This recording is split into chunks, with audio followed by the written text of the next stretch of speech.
Et ouais. Et puis il y a une espèce de chape de plomb qui tombait sur tout le monde. C'était il n'y a pas de justification sanitaire à ça en fait. Aujourd'hui, c'est clair. On ne perd pas d'enfants, ils veulent nous vacciner tous nos enfants. Ça n'est pas possible. Mais là, ça inquiète beaucoup de parents. Hein. Ça inquiète beaucoup de parents. Ça n'a pas de justification, puisqu'on ne les perd pas, les enfants du Covid, et que de toute façon, les vaccinés continueront à transmettre à leurs grands-parents. Donc, il n'y a plus de justification. Donc, s'il y a un tel acharnement, c'est forcément qu'il y a autre chose. À votre avis, c'est quoi? Je ne sais pas, mais il y a un plan, ça c'est sûr. Oui, il y a une stratégie. Bien au-delà du sanitaire, bien sûr. Contre un Covid qui, de toute façon, si vous êtes jeune et sans comorbidité, vous ne risquez pas grand-chose. Vous risquez moins, à votre âge, sans comorbidité, vous risquez moins d'avoir le Covid qu'à vous vacciner, mais ça c'est sûr. D'accord. Donc, on fait abstraction même de l'ARN messager. Sur le stade de mourir rapidement, vous risquez moins, c'est sûr. Je risque plus à me faire vacciner qu'à attraper le Covid. Ah ben vous, oui, c'est sûr. À 33 ans. Ben oui, sans comorbidité. Après, oui, sans comorbidité. Je n'ai pas. Non, vous avez l'air sportif. Oui. Si vous n'êtes pas diabétique, ni insuffisante rénale, il n'y a pas de raison. Il n'y a pas de raison, il vaut mieux attraper le Covid que se faire vacciner. Alors, parce que moi, dans mes recherches, du coup, j'ai quand même bossé la partie scientifique aussi. J'ai fait un bac scientifique, donc j'ai quand même les petites bases pour comprendre certaines choses. Et les dangers, en tout cas, que j'ai trouvés par rapport à la vaccination dans mes recherches, ils portaient plus sur les vaccins à ARN messager. Alors, oui, sur le long terme, il y a une inconnue énorme sur l'ARN messager. Hein. Même si les vaccins vectoriels, c'est assez voisin quand même comme processus. Les protéines recombinantes, donc c'est le troisième type. Parce qu'il y a une recombinante, c'est ce qu'est en train de fabriquer Sanofi. D'accord. Donc là, en fait, on élève des virus qui ne sont pas faits des cellules, même pas forcément des virus, qui vont fabriquer la protéine spike. Oui. On récupère la protéine spike et on vous injecte ça pour vous fabriquer les anticorps. Donc effectivement, il n'y a pas de danger formel lié au génome. En revanche, si c'est la protéine spike qui est toxique, c'est pas très bon. Et a priori, c'est elle. Oui, ben c'est ce que, dans mes recherches, c'est ce que j'ai cru comprendre petit à petit. Mais après, bon, on vient de vérifier parce que ça prend du temps. Déjà, moi, je ne suis pas journaliste scientifique, je suis journaliste.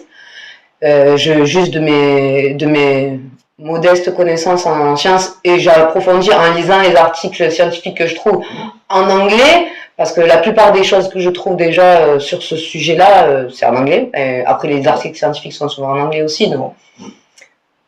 Donc, la protéine spike pourrait être dangereuse pour l'organisme. Sur la toxicité, oui. Sur la toxicité simple, oui, bien sûr. On pense que c'est elle qui est la responsable des accidents thrombotiques multiples. Donc de toutes les inflammations. Et des réactions inflammatoires. Voilà. Et on craint même que, parce qu'il y a des gros accidents de thrombose, il y a des infarctus chez les jeunes, il y a un rebond d'infarctus chez les jeunes en Israël en ce moment.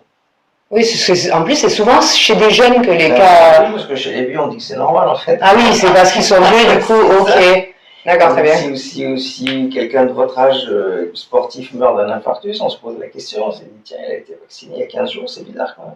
Et qu'est-ce qui cause, sans parler de protéines spike et de vaccination, qu'est-ce qui cause un infarctus? C'est quoi le mécanisme en fait pour que je comprenne? C'est le cœur, c'est un muscle, une pompe, donc, et lui-même est alimenté par des artères pour, voilà, ce qu'ils appellent, c'est les artères coronaires.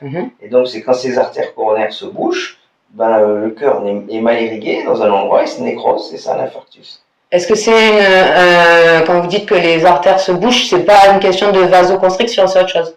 En général, c'est quelque chose qui bouche. D'accord. C'est souvent l'athérosclérose qui mange, donc ces plaques d'athérome. D'accord. Donc effectivement, il y a des facteurs de risque classiques, l'hypertension, le cholestérol, évidemment, sont les gros facteurs de risque. Donc c'est le fait que les artères se bouchent, et c'est les artères destinées à la pompe cardiaque qui quand elles se bouchent, provoquent les infarctus. Donc, mais il n'y a pas que ça, il y en a qui font des thromboses des membres inférieurs, à des âges où il n'est pas normal de le faire, surtout quand on n'a pas de terrain. Donc probablement la protéine spike est thrombogène. Alors donc théoriquement, pour parer à ça, il faudrait se mettre sous anticoagulant quand on se fait vacciner en fait. D'accord. D'ailleurs, en deuxième phase de Covid, on est sous anticoagulants maintenant, en deuxième semaine. D'accord. Si ça va pas mieux, on est à la phase des réactions inflammatoires majeures et des risques de thrombose. Et depuis qu'en deuxième semaine, on leur met de la cortisone et des anticoagulants, on en perd beaucoup moins. Ça veut dire que les formes graves du Covid ressemblent aux effets secondaires du vaccin? Ah ben oui, forcément, oui. Oui. D'accord. Ok. Sur ce qui se passe immédiatement. Oui, bien sûr, on ne peut pas parler de ce qui se passe pas l'ARN messager, après, on ne sait pas. L'ARN messager, en théorie, effectivement, il ne rentre pas dans le noyau. L'ARN, il reste dans le cytoplasme, hors noyau. Là, il fait fabriquer cette protéine spike à la cellule et il meurt. Mais de temps en temps, il y a des accidents. Et quand il y a des milliers de réactions cellulaires, il y a toujours un accident qui arrive.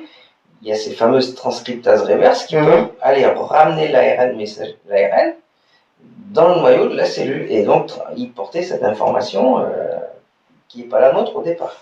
Donc, c'est Montagnier qui l'avait expliqué ça, qu'effectivement, en théorie, c'est ce qu'il disait vrai, mais qu'en pratique, il y a des accidents avec les transcriptases reverses et que ceux-là, ils risquent d'être indélébiles à partir de là, puisqu'ils vont être dans le génome. Ça, c'est ennuyeux. Et, c'est ennuyeux. Alors, c'est étrange qu'on s'entête à vacciner des gens qui ne risquent rien, en fait. C'est étrange. Parce que quand vous avez un médicament ou un vaccin, on se pose 3 questions, c'est toujours les 3 mêmes. Hein. Est-ce que ça marche? Est-ce que c'est sûr? Et puis, est-ce que j'en ai besoin? Et aujourd'hui, si vous êtes jeune sans comorbidité, clairement, vous n'en avez pas besoin, je ne comprends pas. Merci de nous avoir écoutés, c'était Sarah Elambari pour le Cercle TV. À très bientôt pour le second épisode de cette série Les dessous de la politique sanitaire française. Love you. Mais en termes de toxicité immédiate, il vaut mieux.